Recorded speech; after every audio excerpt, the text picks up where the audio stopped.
సంఘటన తర్వాత ఒక బీసీ నాయకుడు మాజీ మంత్రి జోగి రమేష్ ఇంటి మీద కూడా పెట్రోల్ బాంబులతో దాడి చేయడం జరిగింది. మరి ఇవన్నీ చూస్తామంటే ఈ కూటమి ప్రభుత్వం ఎక్కడికి పోతా ఉంది, నిజంగా రాజకీయాల్లో మళ్ళా తిరిగి మనుగడ సాగించాలా అని ఆలోచన చేస్తూ ఉన్నారా లేదా? మరి రాష్ట్ర ప్రజలందరూ కూడా చూస్తూ ఉన్నారు. ఇట్టి పరిస్థితుల్లో ఇలాంటి సంఘటనలు మన రాష్ట్రంలో ఎప్పుడు కూడా జరగలేదు. కంబైన్డ్ స్టేట్లో కానీ లేదా రాష్ట్రం విడిపోయినాక కానీ మనం చూస్తూ ఉన్నాము.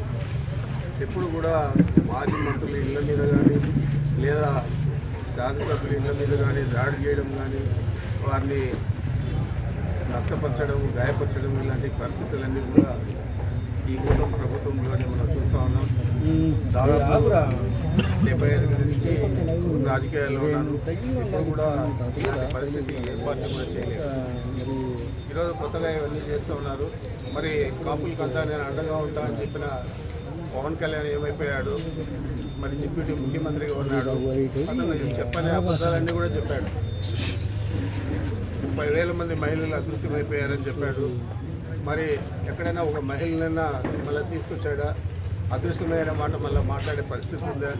అధికారం లేకొచ్చిన తర్వాత ఏం కూడా లేకుండా ఏవైతే స్క్రిప్టులు రాసిచ్చారో చంద్రబాబు నాయుడు, లోకేష్ వీళ్ళిద్దరూ రాసిచ్చిన స్క్రిప్టులు చదివి ఆయన మనలందరినీ కూడా తప్పుదోవ పట్టించే పరిస్థితి చేశాడు. ఈరోజు కాపులకు అండగా నిలవలసిన వ్యక్తి చంద్రబాబుకు అండగా నిలిచి ఆయన మెప్పు కోసం పనిచేస్తూ ఉన్నాడు. మరి ఇంకొక వైపు లోకేష్ గురించి మనం చెప్పనక్కర్లేదు. ఏ జరిగిన దారుణాలన్నీ కూడా అతని ద్వారానే జరిగాయి. మరి చంద్రబాబు నాయుడు వాళ్ళిద్దరికీ కూడా వత్తాసు పలికే పరిస్థితి తప్ప ఈ జరిగిన తప్పును సరిదిద్దుకోవాలనే ఆలోచన, ఆ వయసుకు తగినట్లు ప్రవర్తించాలనే ఆలోచన కూడా చంద్రబాబు నాయుడు చేయలేడు. మరి నేను ఒకటే మీ ముగ్గురికి కూడా తెలియజేస్తా ఉన్నాను, ఇలాంటి సంఘటనలు పునరావృతమైతే తప్పకుండా మీకు డిపాజిట్లు కూడా రావు రాబోయే ఎన్నికల్లో. ఇప్పటికే మీ పరిస్థితి మీకే అర్థమైంది. ఈరోజు శాసనసభలో చూసాము, ఎవరు కూడా మా ముఖం చూసే పరిస్థితి కూడా లేకుండా వాళ్ళు నేరుగా అట్లా గవర్నర్ కల్లా చూస్తున్నారు తప్ప మా గురించి మాట్లాడడం, చూడడం కూడా చేయలేదు. గతంలో కంటే ఈరోజు అంత వాళ్ళలో మార్పు కనపడతాం. అంటే భయం గుప్పిట్లో ఉన్నారు.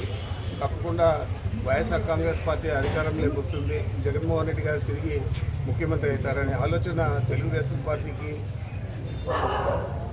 జనసేనకు, బీజేపీకి కూడా ముగ్గురికి కూడా పడుతున్నారు తప్ప వేరే ఆలోచన లేదు. తప్పకుండా రాంబాబు గారికి జరిగిన ఇబ్బందులన్నిటికీ కూడా మనం వైఎస్ఆర్ కాంగ్రెస్ పార్టీ అండగా ఉంటుంది, జగన్మోహన్ రెడ్డి గారు అండగా ఉంటారు. తప్పకుండా దీనికి ప్రతిఫలం చేసిన వారందరూ కూడా అనుభవించి పడుతుందని చెప్పి మీ ద్వారా తెలియజేస్తున్నాం.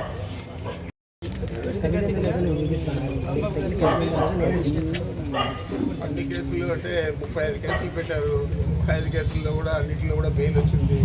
మరి ఏం తప్పు చేశారని చెప్పి మీరు జగన్మోహన్ రెడ్డి గారిని ఏకంగా మమ్మల్ని ఎవరైనా తిన్నా పర్వాలేదు, అధికారంలో జగన్మోహన్ రెడ్డి ముఖ్యమంత్రిగా ఉన్నప్పుడు మీరు ఏం మాట్లాడినారు? జగన్మోహన్ రెడ్డిని మీరు దాని మీద ఏమైనా చర్యలు తీసుకున్నామా? మీ మీద ఏదైనా కేసులు పెట్టామా? ఏది కూడా చేయలేదు.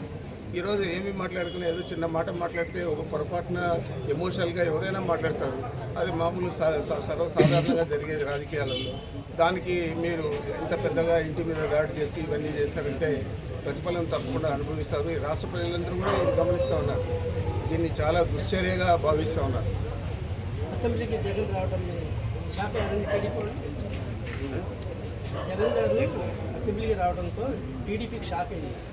అదే కదా మరి చెప్పాను కదా, ఇందాక కూడా చూడలేదు ముఖం కల్లా కూడా.